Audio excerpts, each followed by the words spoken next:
This is my budget electric car, and today we're finding out if it's actually cheaper to run than the petrol or diesel car. Owners say that it costs pennies to run and drive an electric car, but is that really true if you buy a budget one in the UK? I've learned a lot after 100 days of EV ownership, and today I'm going to cover everything, including charging at home, public charging, insurance, tax, even the hidden extras you don't think about when you drive and own an electric car for the first time. And at the end of this video, I'll reveal the exact monthly cost of running this EV after 100 days. And I was honestly shocked at how much it was. If you're new here, I'm Alex. This is my £2,400 Nissan Leaf, and I've been documenting what it's really like to live with.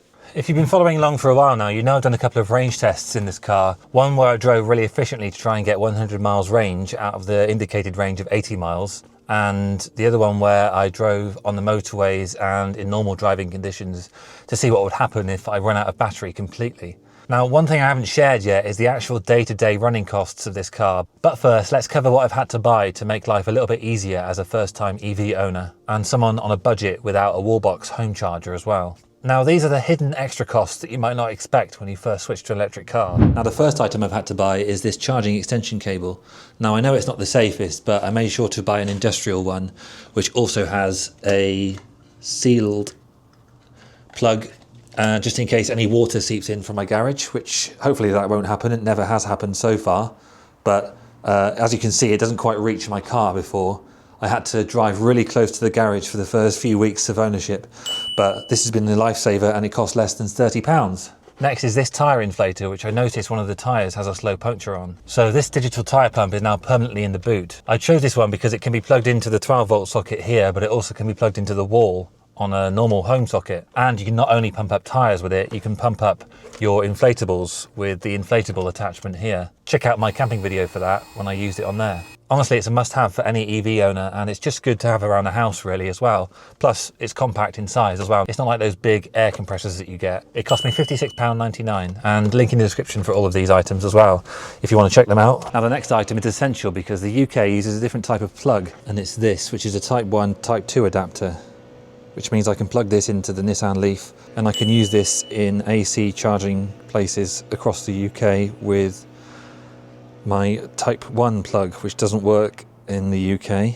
without this adapter. And finally, later on when I had this car, I bought this phone holder because when I first got this car, it doesn't have obviously any CarPlay or Android Auto, things like that. So I went with a MagSafe mount because you just slot on your iPhone and it's really easy to use. Plus, it's also a good camera mount as well, so it doubles up as that and you can adjust it in all different stuff and it just goes into the air vents.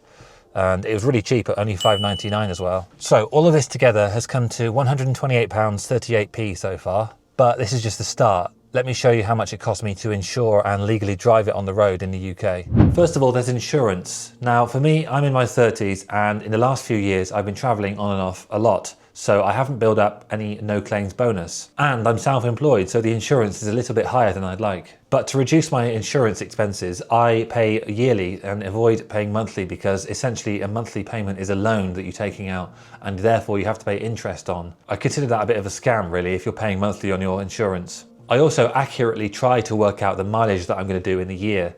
And when I do that, I realise that I only do a few thousand miles, so that reduces my premium as well. So with all that in mind, my insurance for the year cost me £455.68, or working it out divided by 12, it's about £38 a month. Then there's tax. Now because this car was registered before 2016, it's not completely free, but it's a lot less than new electric cars. So when I first got the car, I was surprised at how much it was actually, because I thought electric cars were free. But the government changed the rule this year in April 2025, where if it's before 2016, it costs £20 per year to tax, and newer cars cost a lot more than that. So it's kind of a good thing really that it's only £20, but it's ultimately only £1.66 per month. So it's not really much at all to worry about. This is a reminder from me to please hit the subscribe button, as it really helps out my channel so much. So if you're finding this valuable so far, hit subscribe and then I'll get onto the finances next. Okay. Let's get on to the next one. And for breakdown cover, £23 I got quoted as my renewal quote because I had my previous policy from a van that I used to own and I forgot to cancel it. So before that expired in July, I switched over to my new car that I've got on the breakdown cover, and I chose not to renew it. Digging deeper on this and doing some research, I actually found my insurance policy covers anything in terms of battery. So if I run out of battery and I'm on the road somewhere then the insurance policy will be able to cover my recovery either by topping me up or by dragging me to a nearest charger. So I guess it's low risk for insurers because people don't generally drive and go out there to actively run out of battery. They're much more sensible than that, aren't they? I mean, who would do that? That seems ridiculous, doesn't it? Anyway, separate cover will be about £2 per month for breakdowns. So now we've got the basics in terms of accessories I needed to buy, insurance and tax. Let's look at the upcoming things that might come up in the next few months. Now, the biggest cost saver from all of this is the fact that I've not had an MOT yet, or had a service, or had any major repairs. But all of those are coming up. My MOT is actually due in December, and looking at the history, there are a few advisories and things that I should be looking out for in terms of the suspension and the brakes and the parking brake, stuff like that. And also a full service is well overdue. So I'll be checking the car over soon and cleaning the inside and the outside, especially under the bonnet there where it looks like it's some kind of graveyard for spiders. So I'll do a separate video on that, breaking down the service and what it looks like in this car. Like I said about the MOT, repairs are coming up soon because my front tyres are quite low. One of them's got a slow puncture. I've got a clunky suspension system going on at the front. Some kind of arm or anti-roll bar or something like that is clunking. So if you guys know what that is, let me know in the comments so I can kind of get to the root cause of the problem straight away. And also the brakes are a bit rusty and a bit old, and I think they probably are well overdue, to be honest. And then of course, in terms of servicing, there's things like the gear reduction oil apparently needs to be changed after 60,000 miles.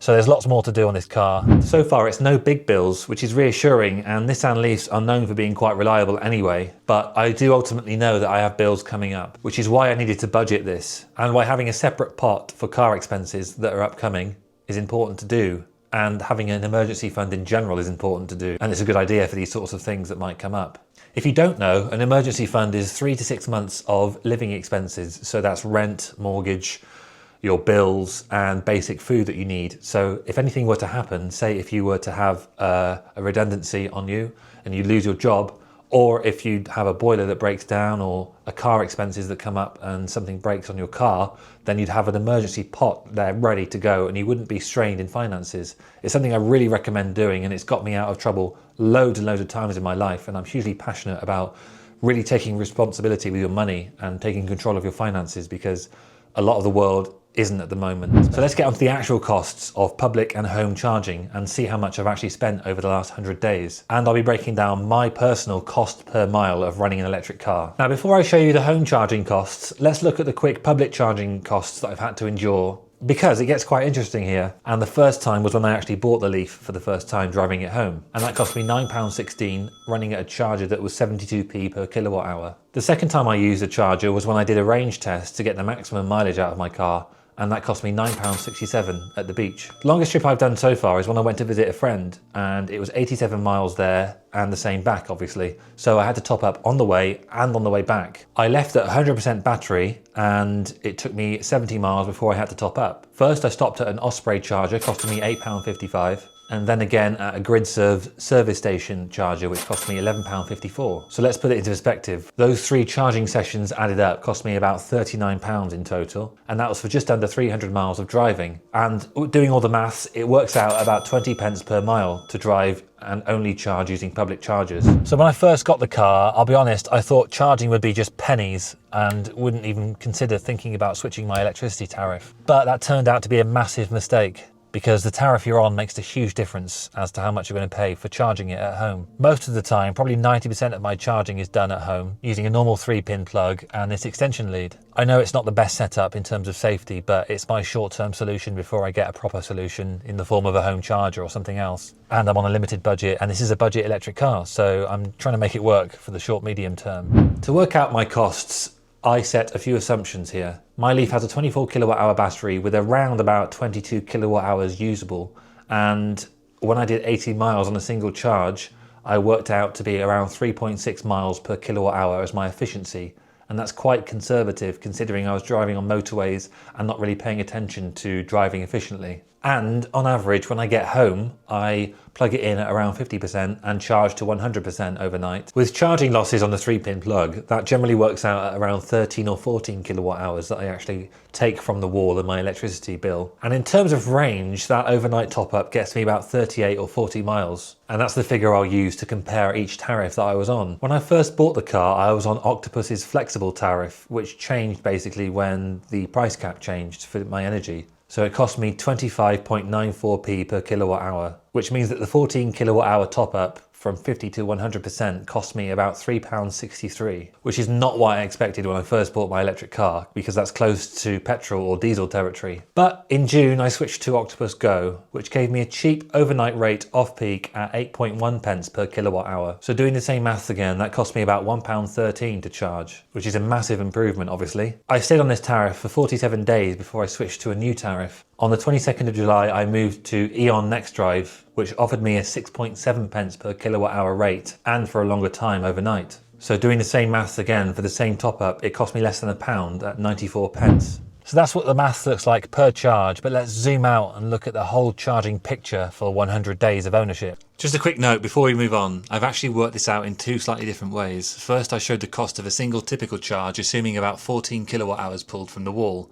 And next I'll show you the cost of all 100 days of driving, which I've worked out using my lease efficiency of 3.6 miles per kilowatt hour plus the charging losses. So that comes out to about 0.33 kilowatt hours per mile, or roughly 13 kilowatt hours per overnight charge, instead of the 14. Both are slightly different because they answer slightly different questions. The first one we've just seen is what does a single charge cost? And the next one we'll see is what did all my miles really cost me in total? And at home I did a total of 931 miles approximately. I've spread evenly those miles across those 100 days. For the first 22 days on the Octopus Flexible tariff, I did 205 miles, costing me £17.36, which works out to be about 8.5 pence per mile. For the next 47 days, I'm on Octopus Go. I drove around 438 miles, and that cost me around about £11.58, so about 2.6 pence per mile. And for the final 31 days, using Eon NextDrive, I did about 289 miles at home, which used around 94 kilowatt hours and cost me £6.32, which is just 2.2 pence per mile. So across my first 100 days, the home charging costs look like this, which is a total of £35.26 to do about 931 miles, which averaging out overall is about 3.8 pence per mile. But now I'm on Eon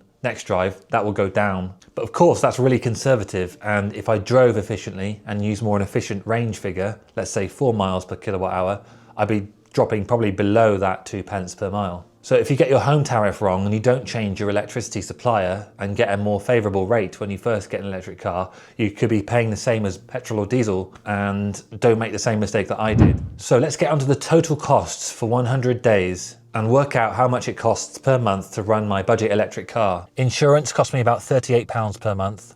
Tax is just £1.66 per month. Public charging is around £12 per month, and home charging is around £11 per month. All in, that comes to around £63 per month. And yes, in the future there are things to budget for, like my MOT, servicing and repair costs, and tyres, but at the moment that's really cheap and way less than I'd be expecting to pay for a petrol or diesel car. And we're just getting started here, so it's really exciting that I've got the electric car now. Hit subscribe and I'll see you on the next video. Peace out.